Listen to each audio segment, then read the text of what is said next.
And with that, the journey begins. Hello everyone, and welcome back to the Fluctus channel. On today's feature, we will uncover what goes on the large moving military airport at sea. The aircraft carrier.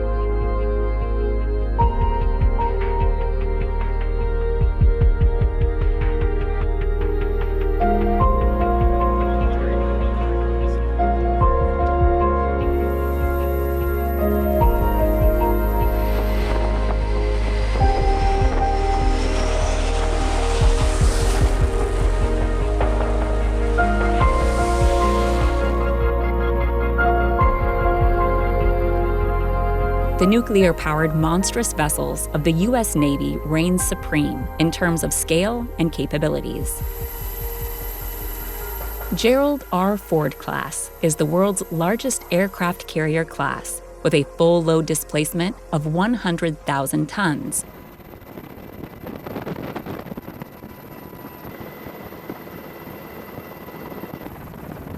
Its two A-1B nuclear reactors provide more electrical capacity compared to the Nimitz class, enabling it to travel up to 30 knots while carrying 75 aircraft on board.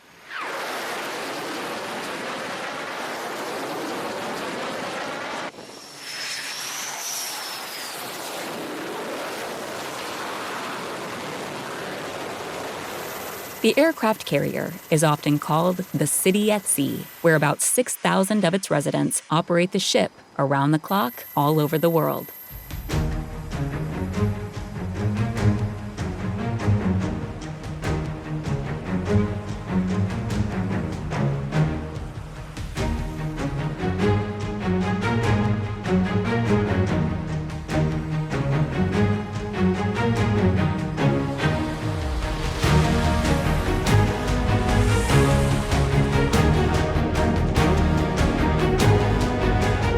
The deck operations are the most visibly busy, with fighter jets taking off and landing on the short runway of about 300 feet.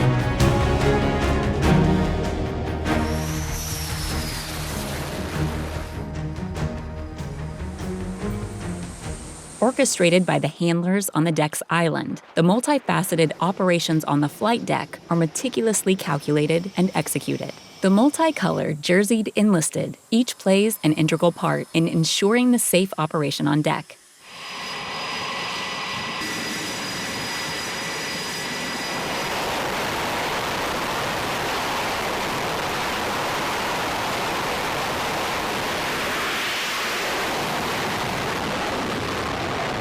The Flight Control Center on the upper floor of the island coordinates the aircraft on deck, as well as the airspace within a 5-mile radius. Like civilian air traffic controllers, the aircraft carrier air traffic controllers play an integral role in directing the aircraft movements on deck and the sky.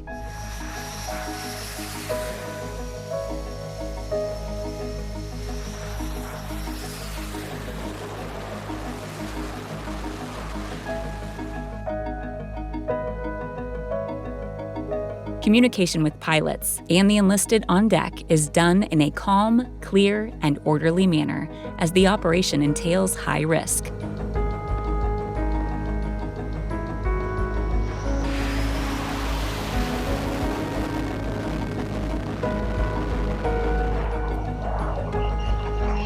Not many aircraft are capable of operating in an aircraft carrier. The F-18 and the F-35C are built compatible for aircraft carrier operation.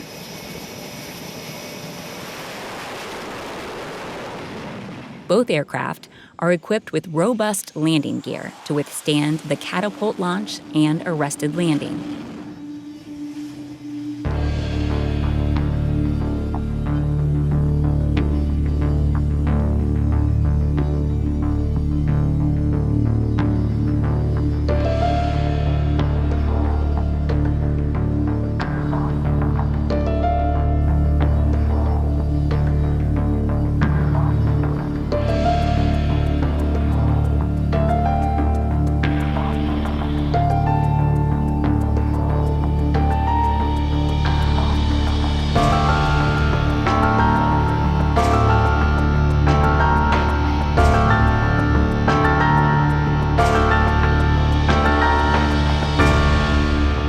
The Super Hornet is the newest and most advanced addition to the F-18 family.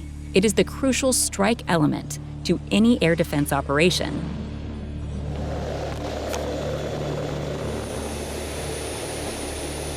With its ability to carry all strike and air-to-air missiles in the inventory. In 1999, the aircraft received the National Aeronautic Association's Collier Award for its design, manufacture, test, and introduction into the service.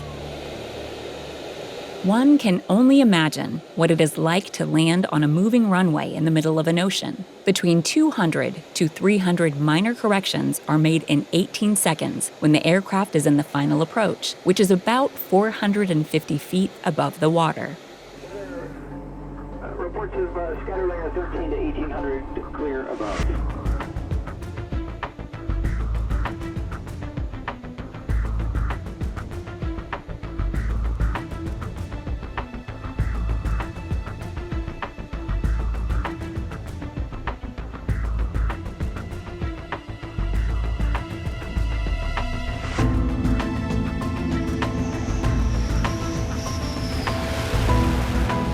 The experience and precision in handling the aircraft are critical, as the pilot not only has to deal with the aircraft, but also the surrounding elements of rough sea, bad weather, or high winds.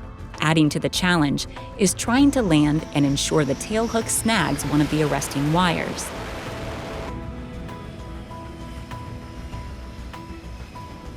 When done right, the F-18 lands on the deck at 800 feet per minute and comes to a halt within seconds. The aircraft director will then direct the landed aircraft off the runway to allow for the next landing. At the same time, the rest of the enlisted hook runners, refueling crews, safety personnel, weapons handlers, like clockwork, perform their duties.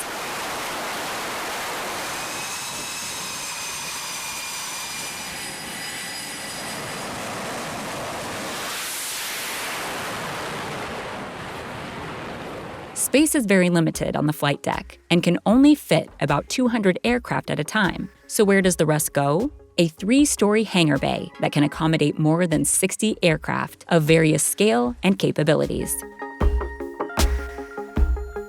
4 giant elevators around the hangar have enough space and power to lift 2 74,000-pound aircraft simultaneously. The Aircraft Intermediate Maintenance Division is located at the aft of the hangar bay. This is where maintenance to the aircraft's engine is carried out, and the engineers can safely blast the jet engines for testing. The hangar bay is where all the maintenance work is carried out, as well as some social events for the crew on board.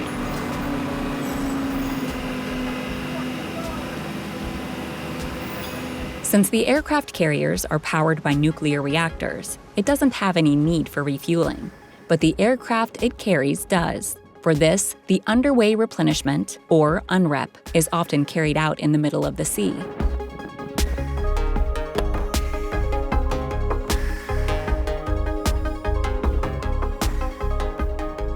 At a predetermined location and time, the aircraft carrier would approach the supplying vessel and match the speed for a connected replenishment. The standard tensioned replenishment alongside method allows the two ships to have connected replenishment over a greater separation gap. Vertical replenishment is another option, where the items are airlifted using a helicopter from the supplying ship to the aircraft carrier. The replenishment is not only to transfer fuel for the aircraft on board, but also food supplies and perishable necessities that are needed for the ship and the 6,000 crew. What is often unseen is the life and operation that goes below the deck of an aircraft carrier. About 3,000 of these men and women could go for weeks without seeing daylight, ensuring the vessel continues to cruise and the operation on the flight deck goes as planned. The crew themselves finds ways to entertain themselves. Birthdays are celebrated, events are organized, medical facilities are provided. The U.S. Navy spends about $1.8 million every month to feed the crew on board. The welfare and well-being of those on board are well taken care of. With what seems like a seamless and well-executed operation, one can easily forget the elements of danger of working in an aircraft carrier. Working around explosives elements and the unforgiving surroundings can seem like a daunting career prospect, but built nearly impossible to sink and an unlimited range thanks to the nuclear reactor. The fearsome power of the U.S. aircraft carriers will continue to dominate the maritime warfare.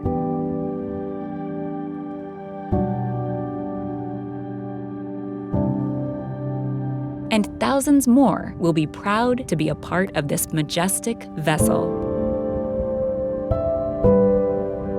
That's the end of this video. I hope you enjoyed it. Make sure to subscribe to this channel so you don't miss any of our new content. See you next time.